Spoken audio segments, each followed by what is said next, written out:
This is how to properly and effectively network with people so that you can get more job referrals and build your personal brand. As a recruiter, I'm going to give you a little industry secret, and that is referrals actually get you access to sometimes a hidden job market, because there are jobs that companies do not post externally but only post internally within their companies. And if you want to get access to those types of jobs which aren't being advertised, you are going to need an internal referral from someone at the company. Referrals are also great because they can slightly increase your chances of getting a job offer. For example, if you potentially don't do so well on one of your 4 interviews, let's say, but you have someone who has worked with you in the past and is a strong referral and has a good relationship with the hiring manager. Even though you may not have done so well on one interview, that referrer can actually step up and advocate for you behind the scenes to hopefully give you either another interview or to still get you a job offer altogether. So those are just a few examples of why having a really good referral can be very beneficial for your career and when you are applying for jobs. So how do you properly network? Well, I'm going to break it down into 3 simple steps, and I'm going to give you tips and tricks for each of these different steps so you can optimize your time, so you're not wasting any of it buying people coffee or having pointless conversations, and so that you can get more job referrals. And if you want more career tips just like this, I post weekly videos on this channel, so click subscribe down below or share this video with a friend who is networking right now and trying to get a new job.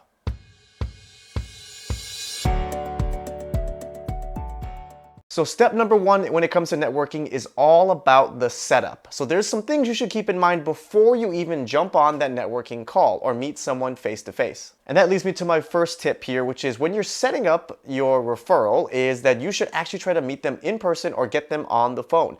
Don't just message them on LinkedIn asking them for a referral. I see this all the time. People will say, hey, I'm so-and-so from this company. I'm interested in working at your company. I saw this job posting. Can you please give me a referral?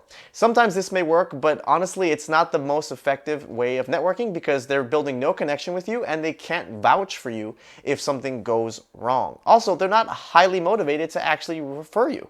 They know nothing about you. So try to talk to them and build a genuine connection. Next, when you're setting up your networking call, try to be proactive and optimize everyone's time. So when you are sending messages or emails or texts, always proactively provide dates and times in which you are free so that you don't have to do this back and forth of, yeah, I'm interested, let's talk. When can we talk? How about Tuesday? What about Wednesday? What time on Wednesday? What time zone are you in? Any type of interaction where you have to go back and forth, think about it. It's kind of like a sales call, right?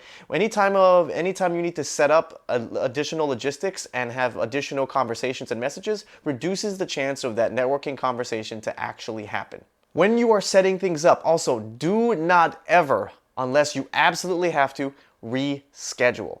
The odds and likelihood of them actually talking to you again when you reschedule is not very high. Remember, this person is doing you a favor. You are not doing them a favor, they are doing you a favor. And most of the time, if you don't actually know this person, if you reschedule on them, there's a very low likelihood that they have a good impression of you, and even lower likelihood that they're even willing to actually try and make time and meet you again, because they're thinking, well, why would I try and do this again when he's just gonna potentially cancel? This is a waste of my time. And if you take nothing away in terms of step 1 with your setup, remember, this is not about you. This is about the other person taking time to help you. So make it as easy for them as possible. All right, step number 2 when it comes to networking is the actual call or meeting itself when you are networking. And you need to remember that when you are on this phone call, it should not be boring. Make it interesting for them. Do not start off the call or conversation with, "Hi, how are you?" It is so boring and it's going to make them feel like they are at work. And don't run these networking calls like a meeting. Don't read them the agenda for the call. Don't read out action items. This is supposed to be a casual and fun conversation for them. Your goal on the call itself is to try to build a genuine connection, and you can do that by finding common interests. Think about how you and one of your friends actually became friends. You were probably finding or talking about other topics not related to work, and you realize you guys have similar interests, or you have similar values, or you're both from the same hometown, you went to the same high school. Try to find a common ground and interest. Now, at some point, they are probably going to ask you the famous question, tell me about yourself, or some form of that where they ask about your background or they ask why you wanted to talk to them. So make sure you have your elevator pitch ready. And I'm putting it in quotes because, again, this is not an interview. This is a casual, fun networking conversation, but you should still be prepared to talk about your background and explain to them what you're looking for and why you are good at your job without bragging too much. It's definitely humble bragging, but you do need to have a good sales pitch here. They're not going to want to give you a referral or vouch for you or give you more connections in their network if they don't feel like you are worth the time. And they're only going to feel like you're worth the time if you're a nice, genuine person, you're fun to have a conversation with, they like you, and they're actually impressed by your work. And if you want to know how to actually give that elevator pitch, you're going to want to watch this video on my channel right over here. And a really common question I get all the time is, how do you actually end the networking conversation? And the way that you should end it is by trying to figure out a way that you can help them in order to say thank you. So when you're having your conversation, try to pick up on some cues. See if there's some travel tips you can give them, or restaurant recommendations, or maybe you just buy them a coffee or send them a gift card. Find a way to say thank you for their time. This way you have a very positive impression in them and you're building your personal brand. Now, the third step when it comes to networking, and this is something that everyone almost always forgets, and this comes down to the follow-up. So step number 3 is the follow-up after the actual networking conversation. To do this, make sure you send them a text or an email afterwards in a timely manner to say thank you for their time. And why don't you make it like a personalized message? Don't just say thank you for your time, really appreciate it. Mention something that was really insightful for you, or something that you remember, or something you both laughed about on your conversation. Put that in the message so that it's a little bit more personalized and it helps build an even deeper connection.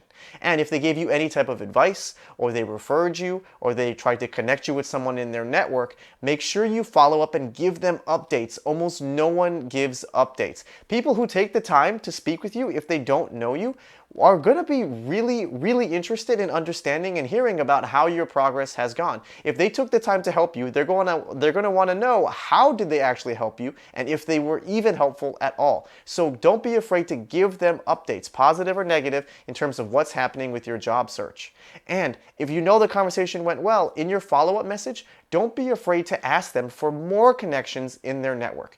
That's how I built my network, and that's how I was actually able to network my way into getting a management consulting job my junior year of college. I met one person, and then I asked them to connect me with another person, and then I just built my network all from meeting just one person.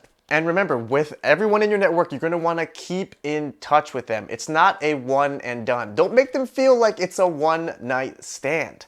So build those connections for the long run, because you never know what companies they're going to be moving on to when you need help. And if you were to unfortunately ever get laid off or fired, you're going to want to have good people in your network who can give you strong recommendations and referrals. All right, so now you know how to network and get more job referrals. And since you are going to be getting more job referrals, you're going to want to make sure your resume is in tip-top shape so recruiters will actually want to interview you. So just check out this video that I made right here on how to optimize your resume.